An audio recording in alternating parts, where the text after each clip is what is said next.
7 साल की चुनमुन की जब आज स्कूल से छुट्टी हुई तो आसमान काले काले बादलों से भर गया था।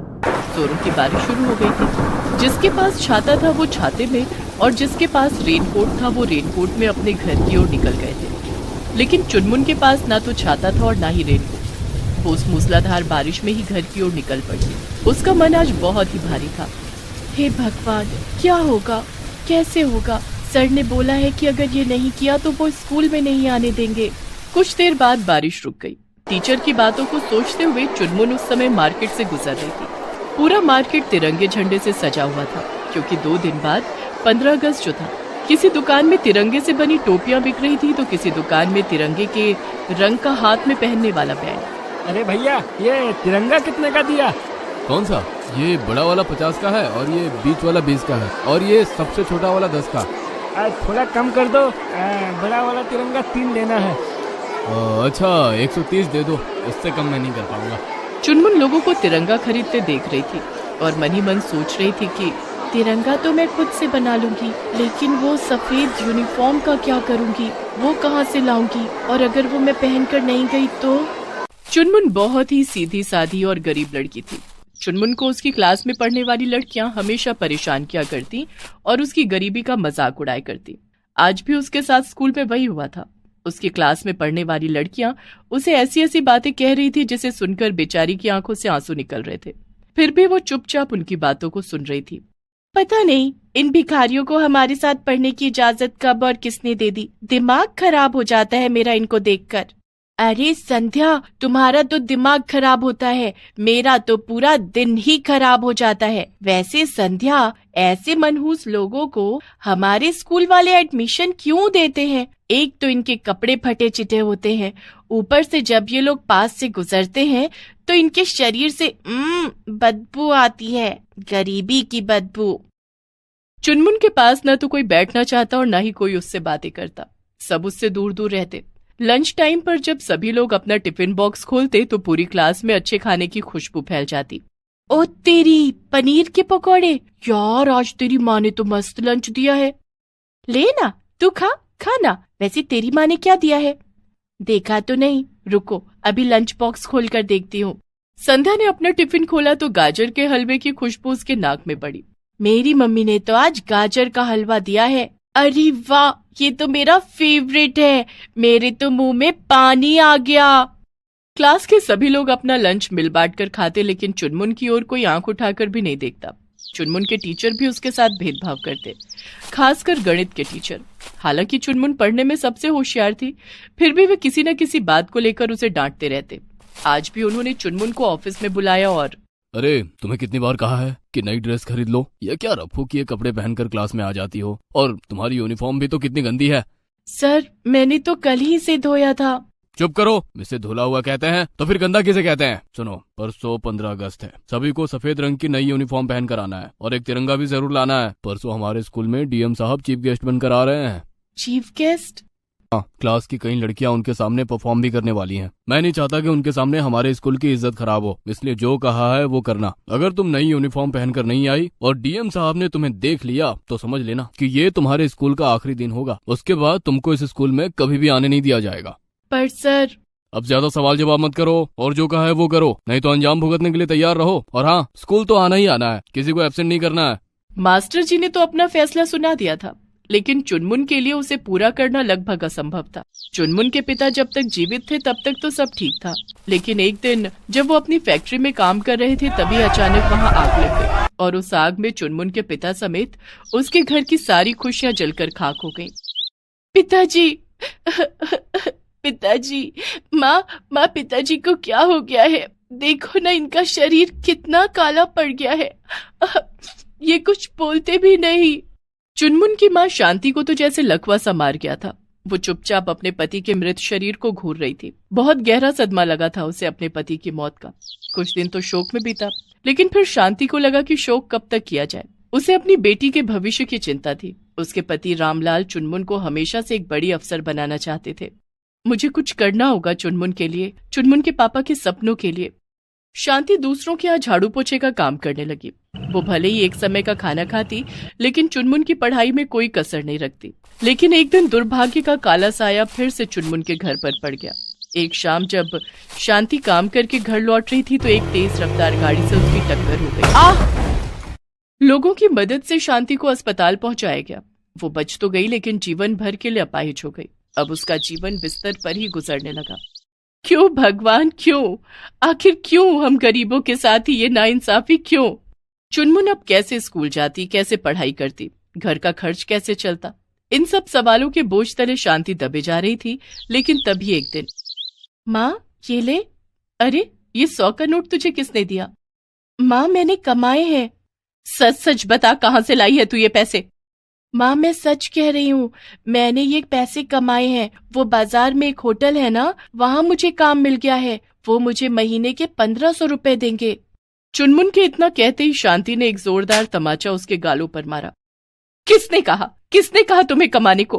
अरे तेरे मरे हुए पिता को मैं क्या मुंह दिखाऊंगी? वो तुम्हें पढ़ाना चाहते थे, तुम्हें बड़ी अफसर बनाना चाहते थे। ये कहकर शांति फूट फूट कर रोने लगी। चुनमुन ने अपनी माँ को रोते देखा तो उन्हें चुप कराते हुए बोली, माँ मैं स्कूल से आकर काम पर चली जाया करूंगी। मैं पढ़ाई नहीं छोड़ूंगी माँ। मैं पिताजी का सपना जरूर पूरा करूंगी। लेकिन माँ अगर मैं काम नहीं करूंगी तो हम खाएंगे क्या? तुम्हारी दवाई कैसे आएगी? और माँ अगर तुमको कुछ हो गया तो फिर मैं क्या करूंगी माँ, मैं क्या करूंगी? ये कहकर चुनमुन ने अपनी माँ को गले से लगा लिया और वो भी रोने लगी। उस दिन के बाद से चुनमुन स्कूल के बाद काम पर जाने लगी। लेकिन 1500 रुपए में क्या होता? 7 साल की छोटी सी चुनमुन लेकिन फिर भी अपनी जिम्मेदारियों को निभा रही थी। आज भी स्कूल से घर आकर वो काम पर गई। उस दिन काम पर भी उसका मन नहीं लगा और वो वहाँ भी यही सब सोचते रही। बहरहाल वो रात को घर लौट आई। मैं चाहकर भी नई यूनिफॉर्म नहीं खरीद सकती। मैं अपनी इसी यूनिफॉर्म को अच्छे से धो लेती हूँ, यही पहनकर चली जाऊंगी, क्योंकि सर ने किसी को भी एब्सेंट नहीं होने बोला है। मैं बिल्कुल पीछे खड़ी रहूंगी, डीएम साहब के सामने ही नहीं जाऊंगी। और हाँ, मुझे अपना प्यारा तिरंगा झंडा भी तो बनाना है। चुनमुन ने कागज का एक झंडा खुद से बनाया और सो गई। अगले दिन जब वो तैयार होकर स्कूल के लिए निकल रही थी तभी जोरों की बारिश हो गई। ओह, ये फिर से बारिश शुरू हो गई। लेकिन मुझे तो स्कूल जाना ही है। लेकिन बारिश के पानी में ये तिरंगा तो भीग जाएगा और तिरंगा तो अपनी जान से प्यारा होता है। एक काम करती हूँ, इसे एक पॉलीथीन से लपेट देती हूँ, इससे ये सुरक्षित रहेगा। चुनमुन ने वही किया और फिर अपनी माँ को रोटी खिलाकर स्कूल की ओर निकल गई। रास्ते में बारिश ने और भी रौद्र रूप धारण कर लिया, लेकिन वो उसकी परवाह किए बिना झंडे को संभाले हुए स्कूल की ओर बढ़ती रही। लेकिन जैसे ही वो स्कूल पहुंची और उसने वहां का जो दृश्य देखा, उसके रोंगटे खड़े हो गए। उसने देखा कि स्कूल के अंदर 3-4 आतंकवादी घुस आए हैं और उन्होंने बच्चों समेत सभी को बंदूक की नोक पर रखा हुआ है।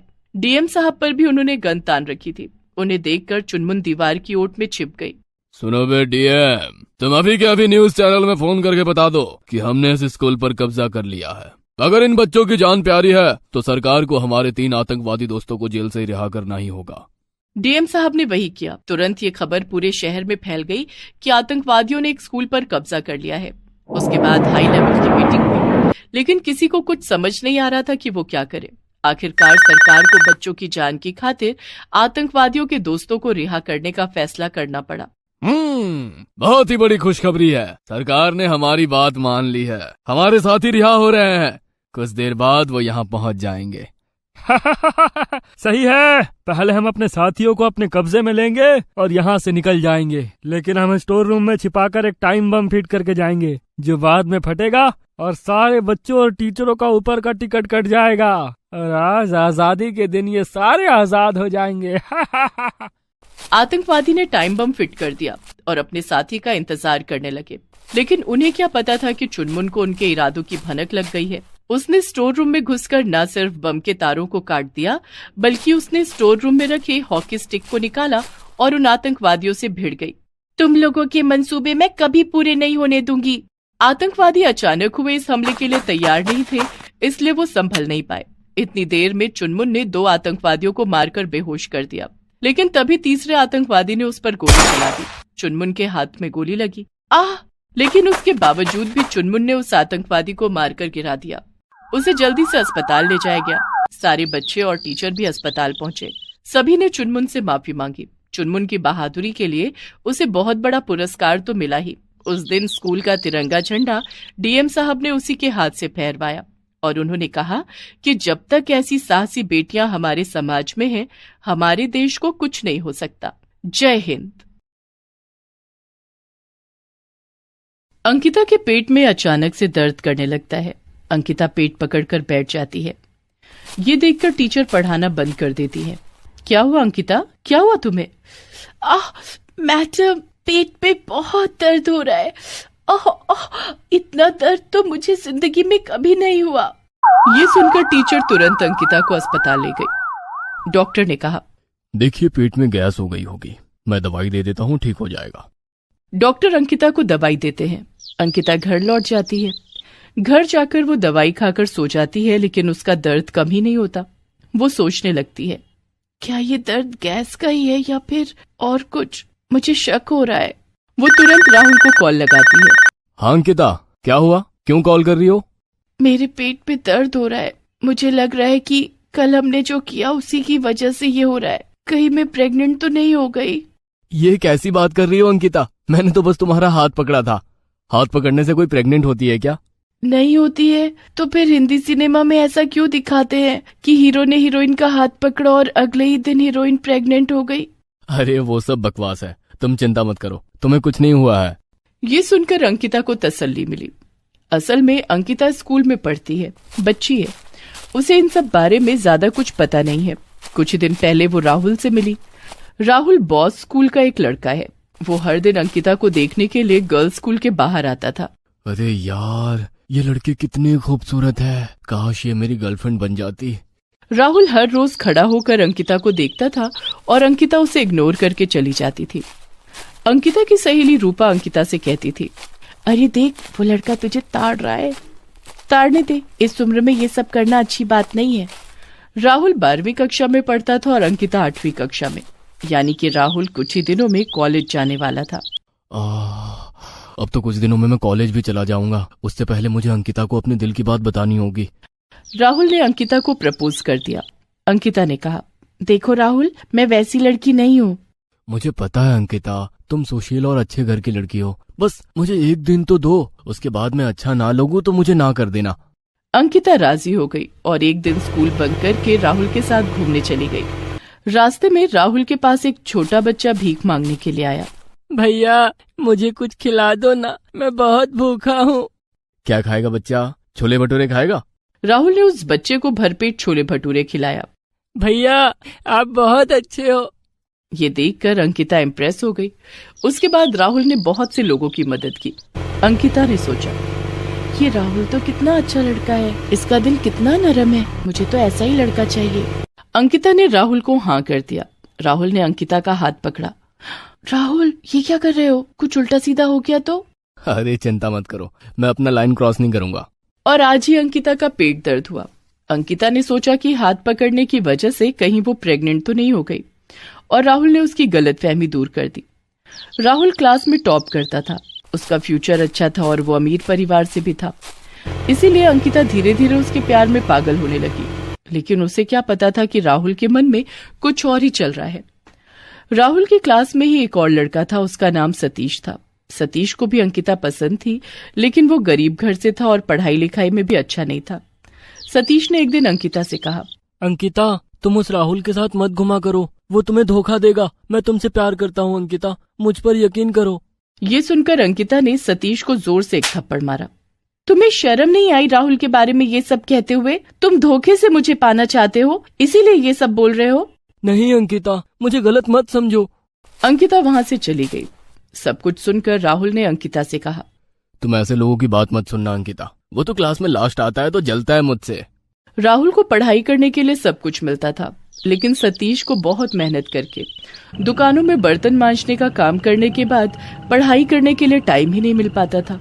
लेकिन सतीश दिल का बहुत अच्छा था। असल में सतीश ने राहुल को देख लिया था। अंकिता को डेट पर ले जाने से पहले राहुल उस बच्चे को पैसे दे रहा था। ए बच्चे, ये ले पैसे ले, कल जब मैं एक लड़की को यहाँ लेकर आऊंगा तब तू मुझसे खाना मांगना, मैं तुझे खाना खिलाऊंगा, तब मेरी तारीफ करना, हाँ, ताकि वो लड़की इम्प्रेस हो जाए। ठीक है भैया। ये देखकर सतीश ने सोचा, ये लड़का पैसों का रौब दिखाकर किसी को भी धोखा दे सकता है। मुझे अंकिता को इससे बचाना होगा। लेकिन अंकिता से थप्पड़ खाने के बाद सतीश ने सोचा, हम जैसे गरीबों के साथ ऐसा ही होता है, हमें सिर्फ थप्पड़ ही खाने को मिलता है। उधर दिन ब दिन राहुल और अंकिता का प्यार गहरा होता गया और एक दिन राहुल अंकिता को लेकर कहीं घूमने चला गया। दोनों ने एक साथ रात बिताई और अगले ही दिन स्कूल में अंकिता का सर चकरा गया। टीचर उसे फिर से अस्पताल ले गई। अरे, पिछली बार तो गैस की वजह से पेट दर्द हो रहा था, लेकिन इस बार ये क्या हो गया? ये लड़की तो प्रेग्नेंट है। ये सुनकर सभी चौंक गए। अंकिता रोने लगी। अब क्या होगा? मम्मी पापा मुझसे नफरत करेंगे। ये तुमने क्या किया अंकिता? इस बच्चे का बाप कौन है? बताओ कौन है बाप? राहुल है इसका बाप। अंकिता ने राहुल को कॉल लगाया। उस दिन 12वीं कक्षा के आखिरी एग्जाम थे। उसके बाद सभी कॉलेज जाने वाले थे और राहुल दूसरे किसी राज्य में कॉलेज के लिए जाने वाला था। राहुल ने फोन पर कहा, तू प्रेग्नेंट है तो मैं क्या करूं? मैंने तुझे कहा था क्या ये सब करने के लिए? लेकिन ये बच्चा तो तुम्हारा है ना राहुल, क्या तुम इसकी जिम्मेदारी नहीं लोगे? मुझे क्या पागल कुत्ते ने काटा है? भाग यहाँ से। राहुल ने फोन रख दिया और अगले ही दिन वो कॉलेज के लिए निकल पड़ा। अंकिता के माता पिता अंकिता से बहुत गुस्सा हो गए। तुमने ये क्या किया? तुम्हें शर्म नहीं आई? इतनी सी उम्र में तुम प्रेग्नेंट कैसे हो गई? तुमने तो इस वंश का मान सम्मान मिट्टी में मिला दिया। निकल जाओ इस घर से। अंकिता रास्ते में भटकती रही। वो रोती रही। पता नहीं मुझे कौन सी गुनाह की सजा मिल रही है। मैंने क्यों किया ऐसा? उस धोखेबाज राहुल पर क्यों विश्वास किया? अब मुझे कौन संभालेगा? कौन बनेगा इस बच्चे का बाप? तभी सतीश सामने आया। मैं बनूंगा इस बच्चे का बाप। तुम? हाँ मैंने तो पहले ही तुमसे कहा था कि राहुल अच्छा लड़का नहीं है। मुझसे गलती हो गई सतीश, मैं तुम्हें पहचान ही नहीं पाई। लेकिन तुम किसी और के बच्चे के बाप क्यों बनोगे? क्योंकि मैं तुमसे प्यार करता हूँ। और तुम्हारे कॉलेज का क्या होगा? वैसे भी मुझे कॉलेज में एडमिशन नहीं मिलेगा। गरीब हूँ ना। तुम चिंता मत करो अंकिता, मैं मजदूरी करूंगा लेकिन तुम्हें खुश रखूंगा। सतीश, मेरा सतीश। ये बोलकर अंकिता ने सतीश को गले लगा लिया। उसे समझ में आ गया कि असली प्यार क्या होता है। सतीश ने किराए पर एक घर ले लिया। दोनों वहीं रहने लगे। कुछ महीने बाद अंकिता को एक बेटा हुआ। सतीश उन दोनों से बहुत प्यार करने लगा। कुछ साल बाद राहुल घर लौटा तो पुलिस ने उसे पकड़ लिया और उसे उसके किए की सजा मिली। और यहाँ अंकिता सतीश के साथ खुशी खुशी रहने लगी।